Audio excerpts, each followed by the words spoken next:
그리스도와 연합한 우리는 인생의 목적이 달라진 자들입니다. 우리는 원래 가고 있던 인생길에서 그리스도라는 후원자를 만난 자들이 아닙니다. 그리스도로 말미암아 우리에게는 전혀 다른 인생의 목적이 주어졌습니다.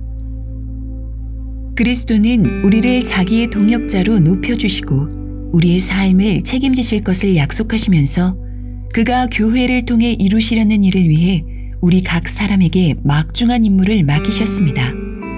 바로 그 임무를 완성하는 것이 우리의 존재 목적입니다. 하나님은 인류 구원의 계획을 위해 일찍이 이스라엘을 택하여 특별한 임무를 맡기셨습니다. 그러나 이스라엘은 자신들을 동역자로 우대하시고 많은 민족들 가운데 그들을 높여주신 하나님의 마음을 헤아리지 못했습니다. 아니, 헤아릴 마음이 없었습니다. 그들의 관심은 자신에게 머물러 있었습니다. 그들은 자신이 하나님과 처음부터 어깨를 나란히 해왔다고 믿는 듯했고 하나님이 그 모든 일을 시작하신 것이 자신에게 자아 실현의 장을 마련해 주기 위한 것이라고 믿는 듯 했습니다. 하나님의 계획으로부터 멀어지는 그들을 돌이키게 하시려고 하나님은 계속적으로 선지자들을 보내셨지만 그들은 선지자들을 무시하는 기질을 버리지 못하고 번번이 하나님의 경고를 배척했습니다. 결국 그들은 세상을 향해 자신들의 주인을 나타내야 할 임무를 감당하기는커녕 그 주인과의 연결마저도 끊어진 자들이 되었습니다. 주인의 마음을 헤아리지 못하고 자기 완성에 급급했던 나머지 임무 완성에 실패하여 수많은 영혼이 구원받을 기회를 망쳐버린 것입니다.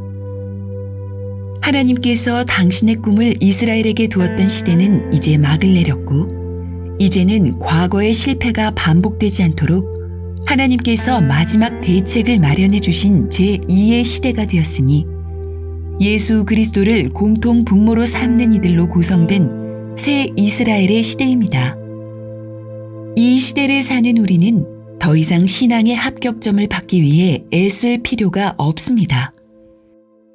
개인의 공로를 많이 쌓기 위해 경쟁할 필요도 없고 동료를 희생시켜가며 개인의 신앙 작품을 완성하려 할 필요도 없습니다.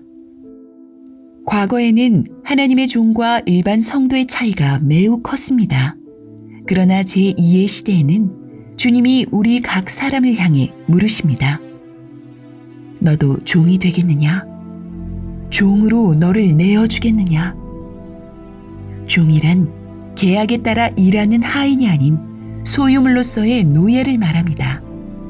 종은 주인으로부터 뭔가 얻어내어 자기 꿈을 이루는 자가 아니라 주인이 어딜 가든 그를 따르는 자입니다.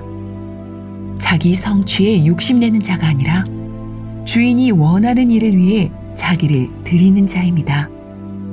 주인에게 실력을 인정받으려는 자가 아니라 계속적으로 주인의 간섭과 경고와 인도를 받는 자입니다. 하나님께서 보내주신 선지자들을 이스라엘은 계속해서 배척했습니다. 마침내 하나님께서 아들을 보내주셨을 때 그들은 아들마저 배척했습니다. 그러나 건축자들의 버린 돌이 모퉁이의 머릿돌이 되듯 이스라엘이 버린 예수는 모든 믿는 자들의 기초석이 되셨습니다. 반면에 그를 믿지 않는 자들에게 예수는 그들을 깨뜨리고 가루로 만들 심판의 돌이십니다. 우리는 구원의 모퉁이 돌이신 예수를 의지합시다. 그를 중심으로 자신을 건축물의 새로운 부분이 되게 합시다. 주님을 모퉁이 돌로 삼고 자신의 삶을 거기에 맞추어 간섭과 인도를 받는 교회가 됩시다.